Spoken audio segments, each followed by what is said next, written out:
Hello friends, welcome to Prajakta's kitchen. आज पाहूया फ्लिपकार्टवरनं मी online काय मागवलं आहे। तर किचन ऑर्गनायझिंग टूलमध्ये मी एक ही छान अशी मॅग्नेटिक पाटी मागवली आहे 3 लाईन्स डॉट स्टोअरवर। आता मेन म्हणजे याच्या आधी आपल्याकडे यादी असायची ना, ती आपण वही पेनावर लिहितो, पण जमाना बदललाय, आपणही बदललं पाहिजे। म्हणून जसे आपल्या फ्रीजवर वेगवेगळे मॅग्नेट आपण डेकोरेशनला लावतो, अर्थात छान मेमरीजसाठी, तशीच ही पाटी शॉपिंग लिस्ट त्याच्यासोबत आले आहेत हे 2 पेन।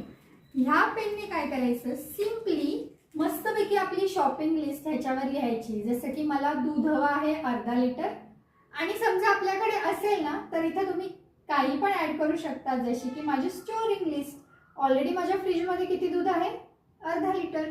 सो आपल्या लक्षात येईल की आपल्याकडे काय आहे आणि आपल्याला किती आणायचं आहे। आणि हो, एकदा आणून झालं की मग काय करायचं, सिंपली ह्याच पेनला वरती जे इरेजर आहे त्याने इरेज करून टाकायचं।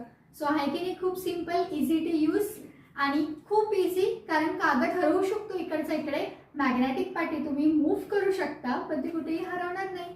सो येता जाताही तुमच्या लक्षात येईल की तुम्हाला काय आणायचंय आणि काय नाही। मी तर ऑर्डर केलं, तुम्ही कधी करताय?